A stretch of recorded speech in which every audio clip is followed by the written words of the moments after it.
ও মুসলমান ইমানদার আল্লাহর গোলাম, বান্দা তুমি দুনিয়ার জমিনে আসছো। এই দুনিয়ার জগতে বান্দা তুমি বেশি দিন থাকতে পারবা না। দুনিয়াতে কেউ বলতে পারবে না আমি 100 বছর বাঁচবো, কেউ বলতে পারবে না আমি 50 বছর বাঁচবো। দুনিয়ার কোনো ব্যক্তি বলতে পারবে না আমি মরবো না। এমন কথা দুনিয়ার কোনো ব্যক্তি বলতে পারবে না। বলেন ঠিক কিনা? দুনিয়াতে আসছো, দুনিয়ার থেকে বিদায় নিয়ে চলে যাওয়া লাগবে। আল্লাহ তাআলা থাকার জন্য পাঠাই নাই। ও মুসলমান, তুমি যদি তোমার রব চাই জিন্দেগি যদি বান্দা দুনিয়াতে চালাও, আল্লাহ তাআলা যেইভাবে বান্দা তোমাকে চলতে বলছেন ওইভাবে যদি বান্দা তুমি চলতে পারো, আল্লাহ তাআলা তোমাকে জান্নাতের মালিক বানায় দেবেন। বলুন সুবহানাল্লাহ। এজন্য মুসলমান, আল্লাহ তাআলা বললেন তোমাদেরকে আমি শ্রেষ্ঠত্ব দান করলাম। দুনিয়ার কোন মানুষকে আল্লাহ তাআলা, দুনিয়ার কোন উম্মতকে আল্লাহ শ্রেষ্ঠত্ব দান করে নাই। উম্মতে মুহাম্মাদীকে আল্লাহ শ্রেষ্ঠত্ব দান করলেন। এই শ্রেষ্ঠত্ব পাওয়ার পরে বান্দা তোমাকে আমাকে তো আল্লাহ তাআলা ফালায়া দেন নাই। আল্লাহ তাআলা তোমাকে আমাকে শ্রেষ্ঠত্ব দান করলো। ও মুসলমান, শ্রেষ্ঠত্ব পাওয়ার পর আজকের তুমি বিভিন্ন জায়গায় চলো, গুনাহের মজলিসে চলো। আমার আল্লাহ তাআলা তোমাকে তো গুনাহের মজলিসে যাওয়ার জন্য আল্লাহ দুনিয়াতে পাঠাই নাই।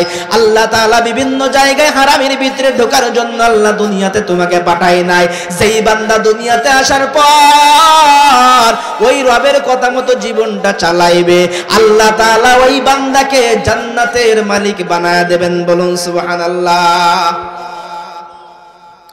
ও মুসলমান, তাহলে আল্লাহ তাআলা বললেন বান্দা তোমাদেরকে শ্রেষ্ঠত্ব দান করলাম, মানুষের কল্যাণের জন্য দুনিয়াতে পাঠাইলাম। এখন বান্দা দুনিয়াতে আসার পর মানুষের কাজে তো আমরা লাগি না, মানুষের উপকার কিন্তু আমরা করতে পারি না। বরঞ্চ কোন মানুষের বিরোধিতা করা যায়, কোন মানুষের বিরুদ্ধে লাগা যায়। এক ব্যক্তি যদি ভালো কাজ করতেছে তার বিরোধিতা কিভাবে করা যায় সেটা নিয়ে আমরা সব সময় ব্যস্ত। বলেন ঠিক কিনা? এক ব্যক্তি নামাজ পড়ে আমরা তার বিরোধিতা করি, এক ব্যক্তি ভালো কাজ করে তার বিরোধিতা করি, কিন্তু যে গুনাহের কাজগুলো করে, বিভিন্ন আকাম কুকাম করে, আমরা তাকে কোনোদিন বাধা দেই না। বলেন ঠিক কিনা? তাহলে আমরা শুধু বাধা দেই যে ব্যক্তি ভালো কাজ করতেছে আমরা তারই বাধা দেই না। বান্দা, একটা মানুষ দুনিয়াতে আসছে, আসার পরে অসহায় মানুষ, তাকে আপনার উপকার করতে হবে, তার সাথে ভালো ব্যবহার করতে হবে। তাহলেই আমি আল্লাহ তাআলার কাছে খাঁটি গোলাম হইতে পারবো। যেই বান্দা আল্লাহর কাছে খাঁটি গোলাম হইতে পারবে তার জন্য আল্লাহ জান্নাতের ব্যবস্থা করে দিবেন। বলুন সুবহানাল্লাহ। আমার কণ্ঠ ভেঙে গেছে। এজন্য ভাই, এই ক্ষণস্থায়ী জিন্দেগিতে আমি আসছি, এই ক্ষণস্থায়ী জিন্দেগি একদিন শেষ হয়ে যাবে। কিন্তু মাঝখানে যেই কয়টা দিন আপনি যদি সৎ কাজের আদেশ, অসৎ কাজের নিষেধ, মানুষগুলোকে যদি আপনি গুনাহের থেকে ফিরাইয়া নেকের কাজের দিকে উদ্বুদ্ধ করতে পারেন, সঠিক কাজের দিকে তাদেরকে আহ্বান করতে পারেন, ইসলামের দিকে ধাবিত করতে পারেন, নামাজি বানাইতে পারেন, পর্দাওয়ালা বানাইতে পারেন, কোরআন তেলাওয়াত করেনওয়ালা বানাইতে পারেন, আল্লাহ তাআলার কাছে আপনার দাম এত বেড়ে যাবে, আল্লাহ তাআলা আপনার জন্য জান্নাতের ফয়সালা করে দিবেন। বলুন সুবহানাল্লাহ।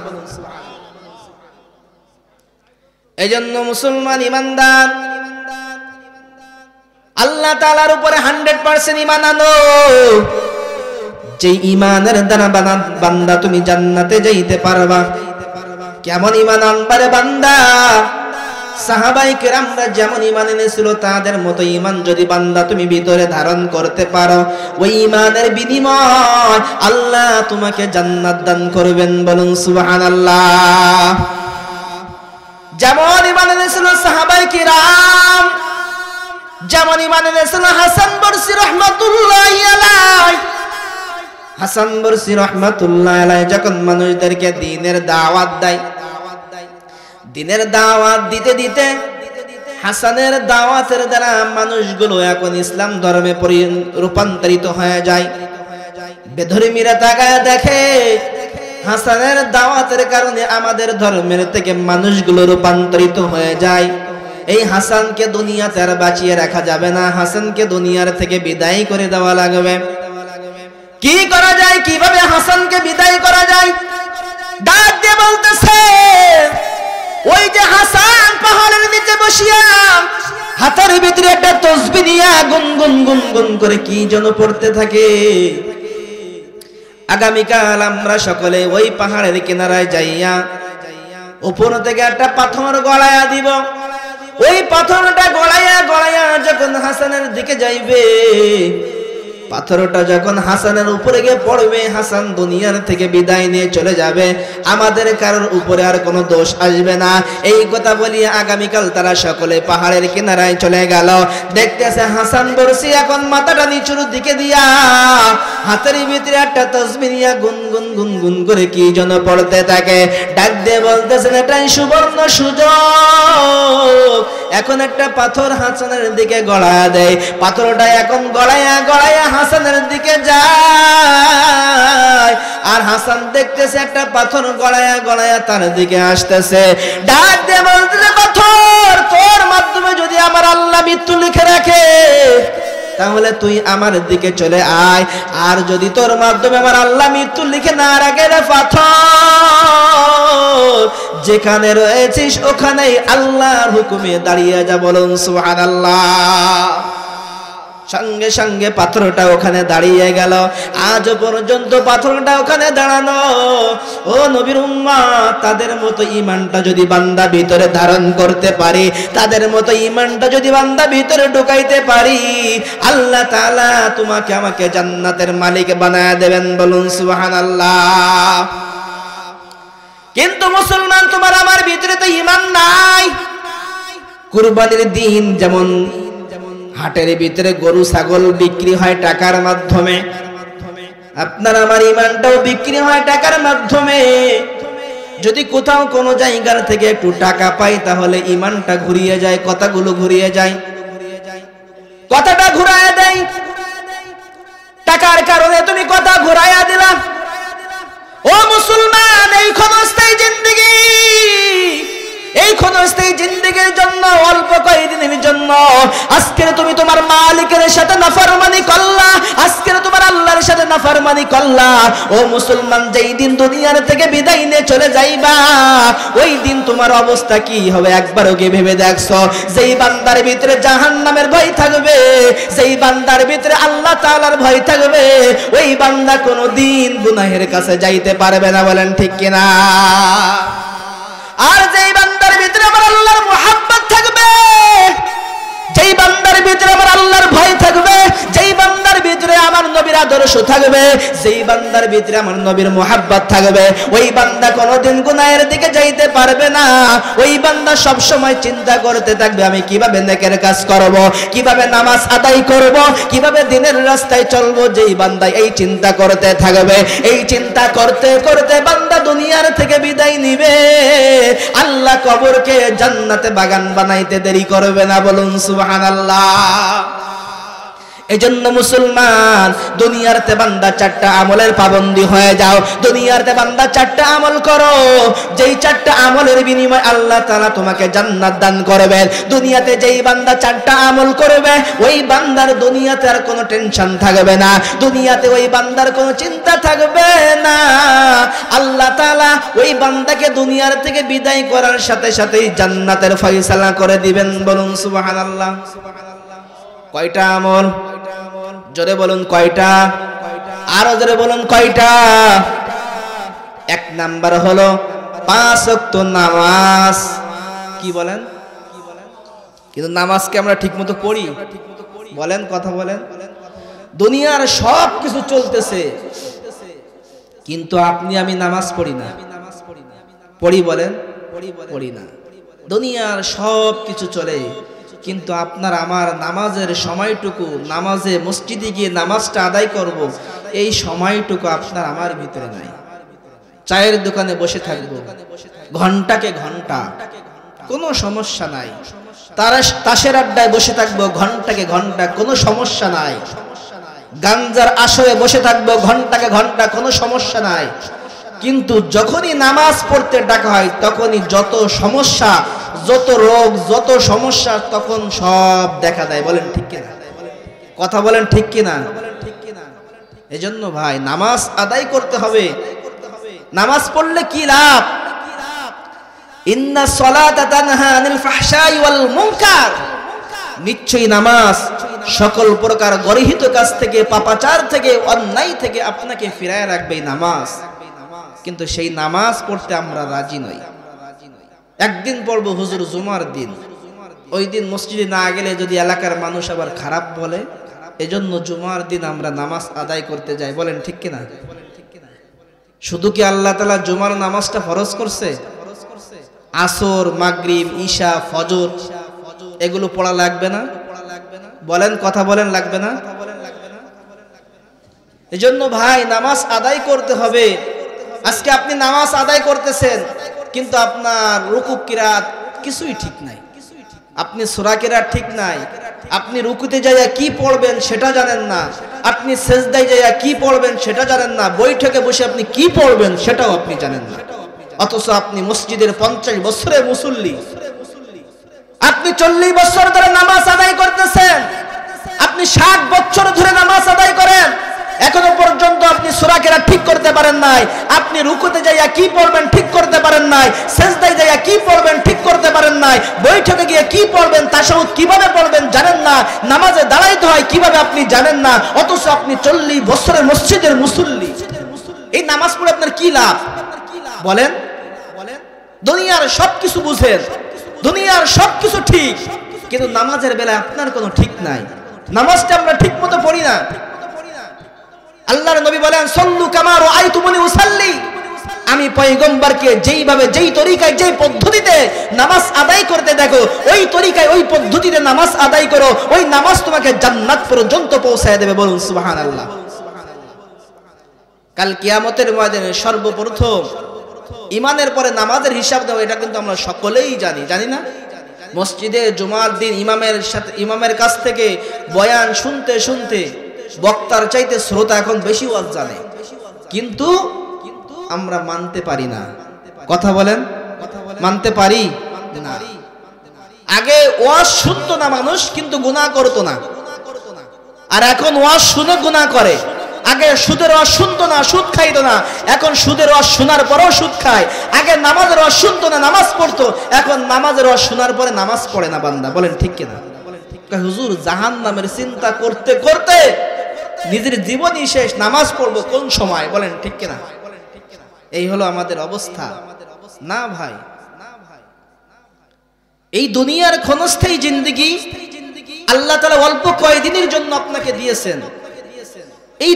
এই দুনিয়াতে আপনি যেই কয়দিন থাকবেন, যদি আপনার রবের গোলামি করে যাইতে পারেন, ওই রব আপনার আমার জন্য কবরের জগতে বন্ধু হয়ে যাবে। বলুন সুবহানাল্লাহ। আপনি বন্ধু বানাইতে রাজি আছেন না?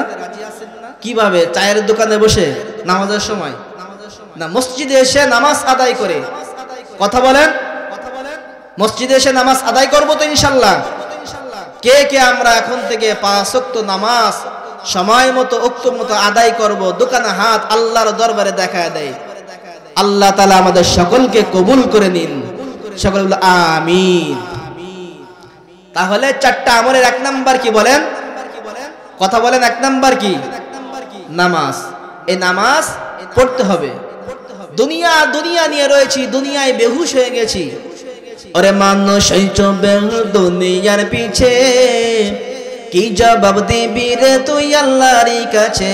হাই কি জবাব দিবি রে তুই আল্লাহর কাছে? আল্লাহর কাছে আমরা জবাব দিতে পারবো? বলেন, যেইভাবে চলতেছে দুনিয়া, আল্লাহর কাছে জবাব দিতে পারবো?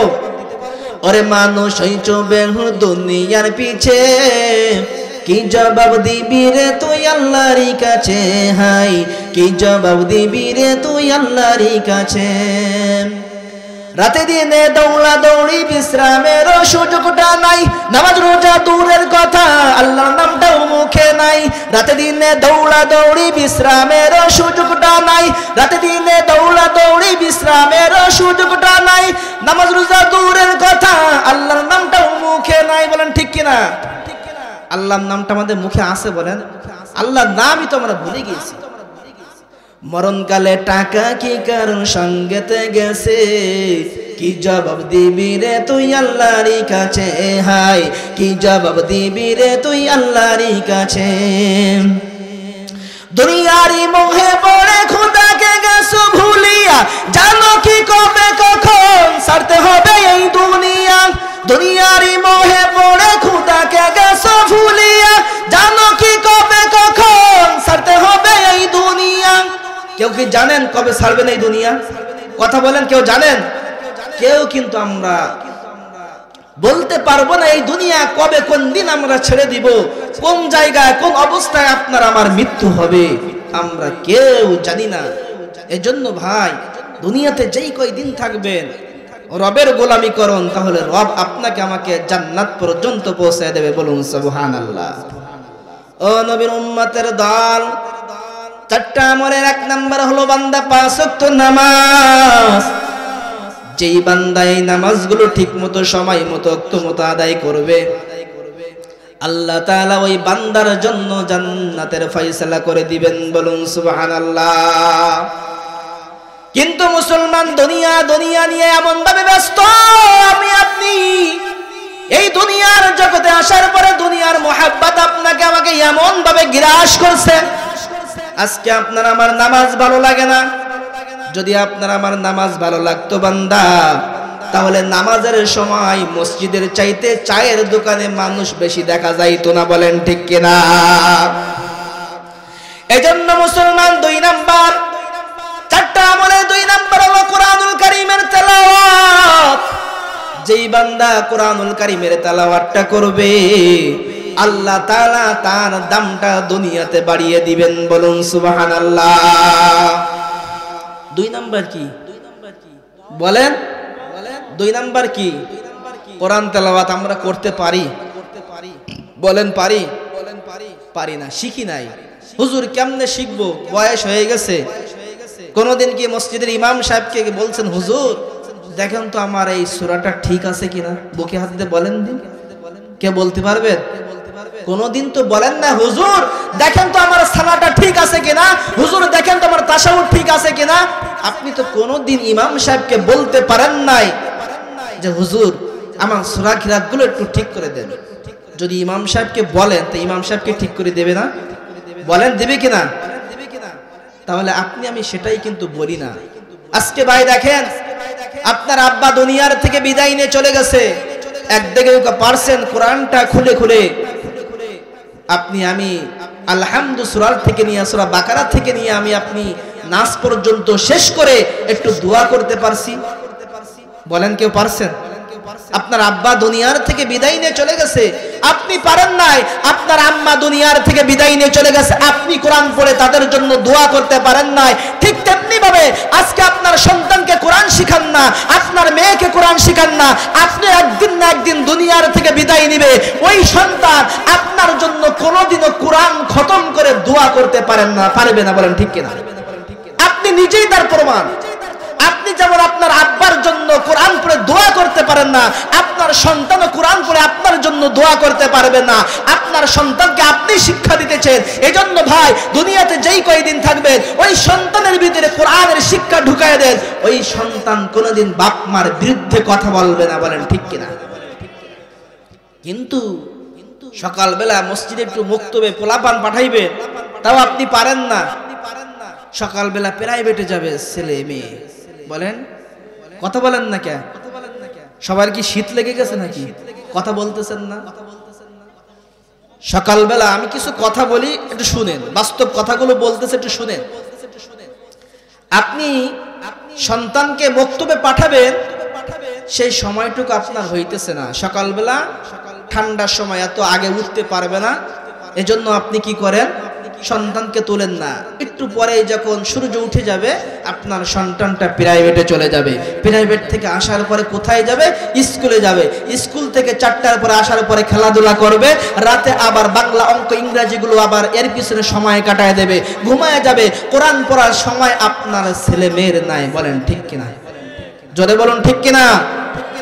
কিন্তু উচিত ছিল আপনার আমার এই কোরআনটা তেলাওয়াত করার জন্য, সন্তানকে কোরআনটা শিক্ষা দেওয়ার জন্য। যদি আপনি আমি দিতাম তাহলে আপনার আমার সন্তান কোনোদিন মুরব্বীদের সাথে বাজে কথা বলতো না। বলেন ঠিক কিনা? সমাধান চাও যদি জীবনে মরণে, ফিরে যাও খুঁজে নাও চোখ রাখো কোরআনে। সমাধান চাও যদি জীবনে মরণে, ফিরে যাও খুঁজে নাও চোখ রাখো কোরআনে। সমাধান ও সমাধান এ বাণী সকলের নয় শুধু মুমিনের, যারাই চলবে মেনে ফল পাবে কোরআনের। এ বাণী সকলের নয় শুধু মুমিনের, যারাই চলবে মেনে ফল পাবে কোরআনের। ঘরে বলো কিবা রাষ্ট্রে বলো, অশান্তি দূর করে শান্তি আনে। সমাধান সমাধান চাও যদি জীবনে মরণে, ফিরে যাও খুঁজে নাও চোখ রাখো কোরআনে। সমাধান ও সমাধান, সমাধান কোথার থেকে নিতে হবে বলেন? কোরআন থেকে। আল্লাহ তাআলা বলেন অনুনাজ্জিলু মিনাল কোরআনি মা হুয়া শিফাউন ওয়া রাহমাতুল লিল মুমিনিন। আল্লাহ তাআলা সমস্ত রোগের সুচিকিৎসা রূপে আল্লাহ তাআলা কোরআনকে নাজিল করেছেন। বলুন সুবহানাল্লাহ। এখন বলবেন হুজুর আল্লাহ তাআলা তো কোরআনকে সমস্ত রোগের সুচিকিৎসা রূপে নাজিল করছে, তাহলে আমার সন্তানটা বিছানায় প্রস্রাব করে এজন্য মনে আল্লাহ কোরআন নাজিল করছে, আমার সন্তানটা বিভিন্ন পাগলামি করে এই পাগলামির থেকে বাঁচার জন্য মনে হয় আল্লাহ কোরআন নাজিল করছে। না, আল্লাহ তাআলা কোরআনকে নাজিল করেছেন সমাজ থেকে সমস্ত প্রকার অপকর্ম দূর করার জন্য। বলেন ঠিক কিনা? আল্লাহ তাআলা কোরআনকে নাজিল করেছেন সমাজ থেকে ইফতিজিং দূর করার জন্য। আল্লাহ তাআলা কোরআনকে নাজিল করেছেন এই সমাজের ভিতরে যত অপকর্ম চলবে, এই কোরআনকে আল্লাহ তাআলা নাজিল করেছেন সুদকে বিতাড়িত করার জন্য। আল্লাহ কোরআনকে নাজিল করেছেন ওই সমস্ত বেঈমান নাস্তিকরা যারা কোরআনের বিরুদ্ধে স্লোগান দেবে, এই কোরআনের বিরুদ্ধে স্লোগান যারা দেবে তাদের বিরুদ্ধে আমাদেরকে হুঙ্কার দিতে হবে কিনা হবে না? বলেন ঠিক কিনা? এজন্য ভাই কোরআনটা আপনাকে আমাকে পড়তে হবে, কোরআনের মুহাব্বত ঢুকাইতে হবে, কোরআন অনুযায়ী জীবনটা গঠন করতে হবে। যদি কোরআন অনুযায়ী জীবনটা গঠন করি আল্লাহ তাআলা আপনার আমার নামটা জান্নাতের খাতায় লিখিয়ে দিবেন। বলুন সুবহানাল্লাহ। এজন্য ভাই আমরা সকলেই আজকের থেকে নিয়ত করব, বাড়িতে মা বোনদেরকে বলবো সকাল হইলে কষ্ট করে একটু সন্তানকে মক্তবে পাঠিয়ে দিবেন। আপনার সন্তান কোরআন পড়বে, আপনার সন্তান দোয়া দুরূদ পড়বে, আপনার সন্তান মাসলা মাসাইল শিখবে, আপনার সন্তান নামাজি হবে, আপনার সন্তান নামাজের মাসলা মাসাইল শিখবে। ওই সন্তানটা বড় হইলে তখন নামাজ পড়ার জন্য আর তাকে বলতে হবে না, সে এমনি অটোমেটিকলি নামাজ পড়া শুরু করে দিবে। এজন্য 4টা গুণের 2 নাম্বার গুণ হলো কোরআনুল কারীমের, যারা বলুন কোরআনুল কারীমের তেলাওয়াত। এই তেলাওয়াত আমাদের করতে হবে কি হবে না বলেন? কোরআনটার কেমন দাম আল্লাহ তাআলা নিজেই জানা দেয়। যালিকাল কিতাবু লা রাইবা ফি, আল্লাহ তাআলা জানা দেয় দুনিয়ার জমিনে এমন কোন লেখক নাই যে তার লেখার ভিতরে, তার বইয়ের ভিতরে এই কথা লিখে দিয়েছেন যে আমার বইয়ের ভিতরে যদি কোনো জায়গায় কোথাও কোনো জায়গায় ভুল পান তাহলে আমাকে জানিয়ে দিবেন, পরবর্তী সংস্করণে এটাকে সংশোধন করে নিব। দুনিয়াতে এমন কোন লেখক নাই যে কথা লেখে নাই, কিন্তু আমার আল্লাহ চ্যালেঞ্জ করেন, হে দুনিয়ার মানুষ, আমি এমন একটা কোরআন নাযিল করলাম যেই কোরআনের শুরুতে আমি আল্লাহ লিখে দিলাম, যেই কোরআনে আমি আল্লাহ বলে দিলাম যালিকাল কিতাব, যালিকাল কিতাব, ইয়া এমন একটি কিতাব লা রাইবা ফি, এর ভিতরে কোনো সন্দেহ নাই, সন্দেহ নাই। বলুন সুবহানাল্লাহ। আরো জোরে বলুন সুবহানাল্লাহ। ও মুসলমান, ওই কোরআনের ভিতরে যারা ভুল ধরার জন্য চেষ্টা করেছে তাদের ভুলটা কোরআনের আয়নায় ধরা পড়িয়া কালেমা পড়ে দুনিয়ার থেকে বিদায় নিয়ে চলে গেছেন। বলেন ঠিক কিনা? এজন্য মুসলমান ওই কোরআনের কত দাম, কত দাম। যারা কোরআনের সাথে নিজের জীবনটা লাগাইছে, ওই কোরআনের সাথে যাদের জীবনটা লাগায় দিয়েছে, যে জীবন বড় শুধু কোরআনের সাথে সংস্পর্শের জীবনটা লাগায় দিয়েছে, আল্লাহ তাআলা তাদের দামটা এমন করে দিয়েছে, দুনিয়াতেও তারা বাদশা, আখিরাতেও তারা বাদশা। বলুন সুবহানাল্লাহ। কেমন দাম! আপনার সন্তান সকালবেলা মক্তবে যায় একটা রিহাল নিয়া, কাঠের রিহাল নিয়া, দুনিয়ার দামি দামি কাঠ দিয়ে আপনি ঘরের ভিতরে আলমিরা বানাইছেন, খাট পালঙ্ক বানাইছেন, কিন্তু যখন আপনার ওই খাট পালঙ্কের ভিতরে যখন পাও লাগে, আপনি কোনোদিন ওই খাটের ভিতরে চুমা দেন না? দেন নাকি কোনোদিন? কোনোদিন দেন নাই। কিন্তু আপনার সন্তানের হাতে একটা রিহাল 40 থেকে 50 টাকা দাম, ওই রিহালটা যখন আপনার সন্তানের হাতের থেকে পড়ে যায়, সঙ্গে সঙ্গে আপনার সন্তানটা বুকে নিয়া মুখের ভিতরে নিয়ে একটা চুমা দিয়া দেয়। বলুন সুবহানাল্লাহ। ওই কাঠের তো কোনো দাম ছিল না, ওর দামটা আল্লাহ তাআলা কোরআনের সাথে লাগার কারণে কোরআনের মতো আল্লাহ দামি বানিয়ে দিয়েছেন। বলুন সুবহানাল্লাহ। বললাম কোরআন, রিহালটা কোরআনের সাথে লাগছে, এজন্য দামি হয়ে গেছে। আপনি বাজারে গেলেন, দোকানদারের কাছে একটা রিহাল চাইলেন আপনার সন্তানের জন্য, এখনো পর্যন্ত কোরআনের সাথে রিহাল লাগে নাই। আপনি যখন ওই দোকান থেকে নেওয়ার পরে রাস্তা দিয়ে যখন যাইতেছেন, হঠাৎ করে আপনার হাতের থেকে রিহালটা পড়ে গেল, আপনি হাতে তুলিয়া বুকে নিয়ে চুমা, মুখের ভিতরে চুমা দিবেন কি দিবেন না? বলেন কেন দিবেন? ওটা তো এখনো কোরআনের সাথে লাগে নাই, কেন দিবেন? আল্লাহ তাআলা ওর কোরআনের সাথে লাগার আগেই আল্লাহ তাআলা রিহাল মানে দুনিয়াতে তৈরি করেছে, এজন্য কোরআনের সাথে লাগার আগেই আল্লাহ তাআলা ওর দামটা কোরআনের মতো বানিয়ে দিয়েছেন। বলুন সুবহানাল্লাহ। ও মুসলমান, 40 থেকে 50 টাকা একটা গিলাফ, যার কোনো দাম নাই, অথচ সাউন্ডটা ঠিক এরকম থাকবে, আর কিছু করবেন না জানেন। আপনার সন্তান যখন ওই গিলাফ নিয়ে যখন রাস্তাঘাটে যাইতেছে, হঠাৎ করে আপনার সন্তানের হাতের থেকে গিলাফটা পড়ে গেল, সঙ্গে সঙ্গে বুকের ভিতরে নিয়ে মুখের ভিতরে নিয়ে একটা চুমা দিয়ে দেয়। বলুন সুবহানাল্লাহ। সুবহানাল্লাহ বলতে বললাম, চুপ করে বই থাকলেন। জোরে বলুন সুবহানাল্লাহ। আমি কি কবরস্থানের সামনে ওয়াজ করি? তাহলে সুবহানাল্লাহ বলবেন। সুবহানাল্লাহ বললে কি লাভ? আল্লাহ নবী জানায় দেয়, মা ফিল জান্নাতি শাজারাতুন ইল্লা ওয়াসাকুহা মিন যাহাব। যেই বান্দা সুবহানাল্লাহ আলহামদুলিল্লাহ বলবে, আল্লাহ তাআলা জান্নাতের ভিতরে ওই বান্দার জন্য একটা স্বর্ণের গাছ তৈরি করে দেয়। বলুন সুবহানাল্লাহ। ও মুসলমান, এখন যখন আপনার সন্তানের হাতের থেকে ওই গিলাফটা পড়ে গেল, আপনার সন্তানটা বুকের ভিতরে নিয়ে মুখের ভিতরে নিয়ে একটা চুমা দিয়ে দিল, অথচ আপনার বাড়ির ভিতরে বিদেশ থেকে আনা কত দামি দামি কাপড় রয়েছে, আপনার দামি দামি কত পোশাক রয়েছে, কোনোদিন তো আপনি ওই গিলাফটা ওই কাপড়টা নিয়ে কোনোদিন চুমা দিলেন না, কারণ ওর কোনো দাম নাই, কোনো দাম নাই। ওই গিলাফটা কোরআনের সাথে লাগতে লাগতে আল্লাহ ওর দামটা এমন বানাইছেন, কোরআনের মতো দামি বানাইছেন। বলুন সুবহানাল্লাহ।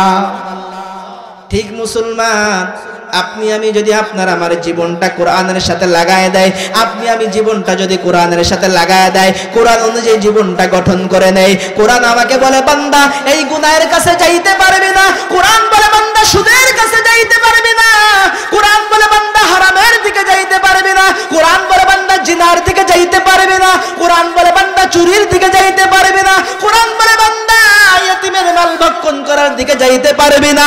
বান্দা যেই বান্দা ওই কোরআনের কথা শুনিয়া সুদ থেকে বেঁচে থাকবে, ঘুষ থেকে বেঁচে থাকবে, যেই বান্দা জিনা ব্যভিচার থেকে বেঁচে থাকবে, আল্লাহ তাআলা ওই বান্দার জন্য জান্নাতের ফয়সালা করে দিবেন। বলুন সুবহানাল্লাহ।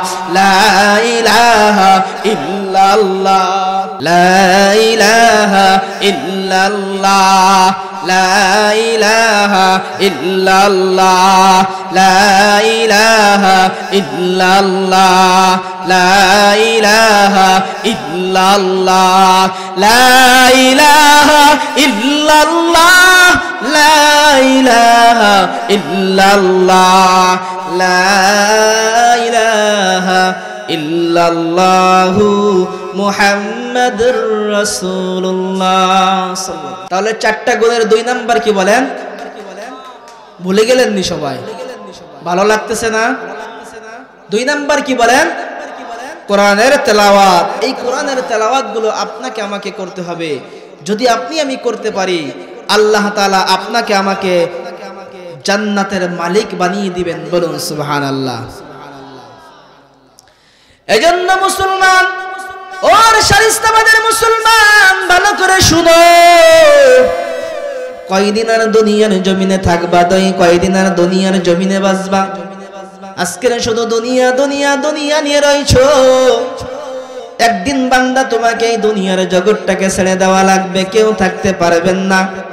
এজন্য বান্দা দুনিয়াতে যেই কয়দিন থাকবা, আল্লাহ তাআলার গোলামি করে তারপর বান্দা দুনিয়া থেকে বিদায় নিয়ে যদি যাইতে পারো, আল্লাহ রাব্বুল আলামিন তোমার আমার জন্য জান্নাতের ফয়সালা করে দিবেন। বলুন সুবহানাল্লাহ। ও বদরত্র মা, আজকে তুমি গুনাহের ভিতরে ডুবান্ত মা। আজকে তুমি সিনেমা নিয়ে ব্যস্ত, আজকে তুমি ইস্তার জলসা জি বাংলা নিয়ে ব্যস্ত, আপনার আমার এই দুনিয়ার জীবনটা নিয়ে ব্যস্ত মা। আপনি আমি এই দুনিয়ার ক্ষণস্থায়ী জিন্দেগির জন্য পাগল হয়ে গেছি মা। কিন্তু মা, আপনার আমার জন্য যে সামনে একটা জিন্দেগি অপেক্ষা করতেছে, ওই জিন্দেগির জন্য মা কি করলা? ও মা, আজকে স্টার জলসার জি বাংলা নিয়ে দেখতেছো, তোমার কোরআন পড়তে ভালো লাগে না, স্বামীর খেদমত করতে ভালো লাগে না। যদি তুমি স্বামীর খেদমত করতা, স্বামীর কথা মতো বলে যদি বান্দা তুমি মেনে চলতা, লজ্জা স্থানের হেফাজত করতা, আল্লাহর নবী জানায় দেয়, আল মুসলিম মান সালিমাল মুসলিমুনা মিন লিসানিহি ওয়া ইয়াদিহি। যেই বান্দা খাঁটি মুসলমান, ওই ব্যক্তি যার হাতের থেকে জবানের থেকে অন্য মুসলমানগণ নিরাপদ থাকে। যদি আপনি আমি আপনার আমার হাতটা হেফাজত করি, আপনার আমার এই জবানটা যদি হেফাজত করি, আল্লাহ তাআলা আপনার আমার জন্য জান্নাতের ফয়সালা করে দিবেন। বলুন সুবহানাল্লাহ। অন্য হাদিসের ভিতরে আল্লাহর নবী জানায় দেয়, মাইয়াজমাল লিমা বাইনা লাহইহি ওয়া মা বাইনা রিজলাইহি আদমাল্লাহুল জান্নাহ। আল্লাহর নবী জানায় দেয়, যেই বান্দে দুইটা জিনিসের জিম্মাদারি নেবে, আল্লাহ তাআলা নবী বলতেছেন, ওই বান্দাকে আমি জান্নাতে নেওয়ার জিম্মাদারি নিয়ে নিলাম। বলুন সুবহানাল্লাহ। 1 নাম্বার বান্দা লজ্জা স্থানের হেফাজত, আর 2 নাম্বার বান্দা জবানের হেফাজত। এই 2টা জিনিসের জিম্মাদারি যেই বান্দা নিবে, আল্লাহর নবী বলেন, আমি ওই বান্দা বান্দিকে জান্নাতে নেওয়ার জিম্মাদারি নিয়ে নিলাম। বলুন সুবহানাল্লাহ। এজন্য মুসলমান ভদ্রতে মা, তোমার জবানটাকে হেফাজত করো, তোমার লজ্জা স্থানের হেফাজত করো। আজকের তোমার লজ্জা স্থানের কোনো হেফাজত নাই মা।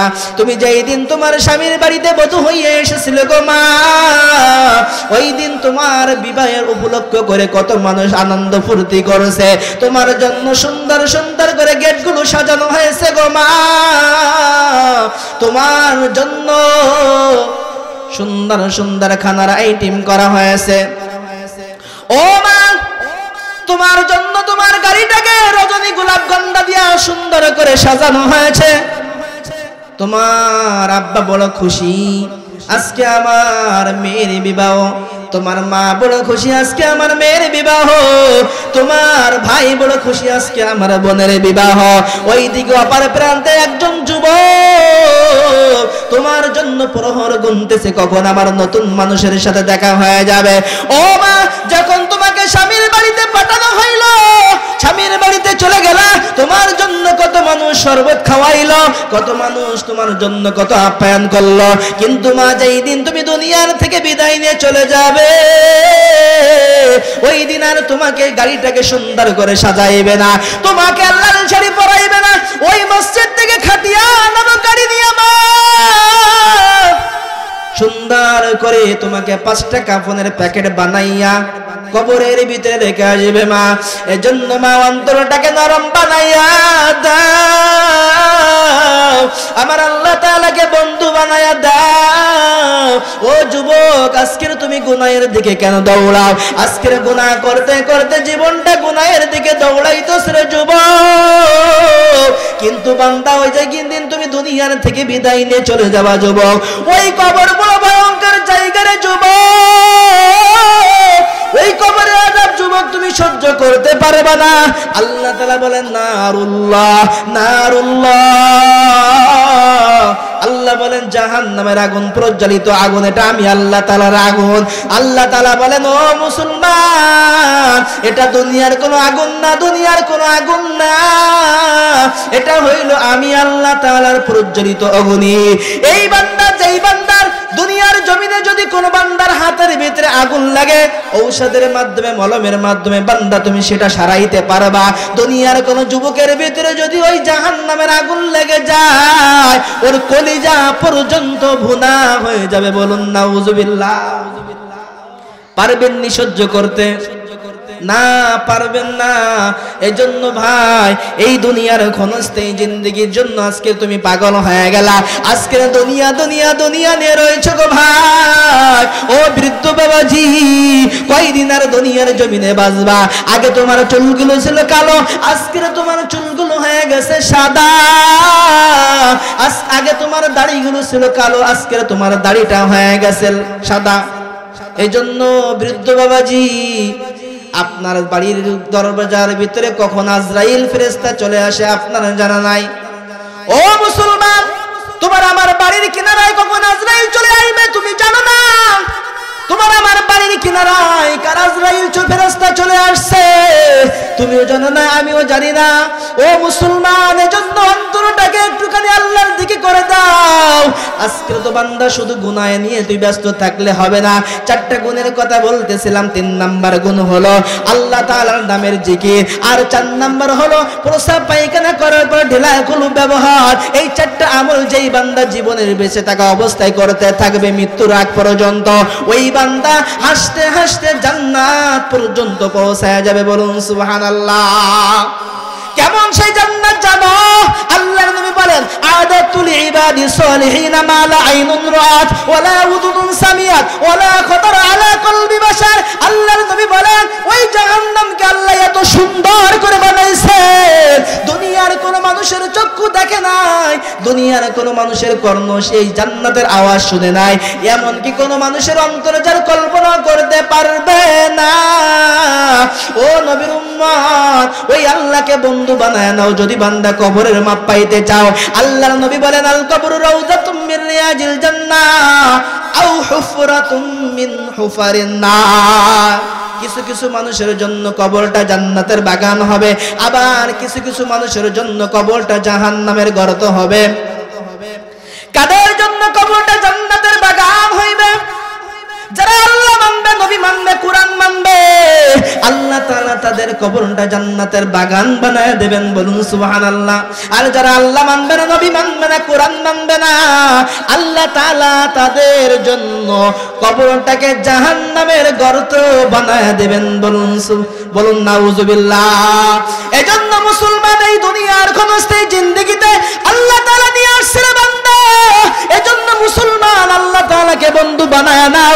আল্লাহ তাআলাকে বন্ধু বানাইয়া কবরের জগতে যাও। ওই কবরের জগতে যদি আল্লাহকে বন্ধু বানাইয়া যাইতে পারো, আল্লাহ তাআলা তোমার আমার জন্য জান্নাতের ফয়সালা করে দিবেন। বলুন সুবহানাল্লাহ। এজন্য মুসলমান, এই দুনিয়ার ক্ষণস্থায়ী জিন্দেগির জন্য পাগল হয়ে গেছো।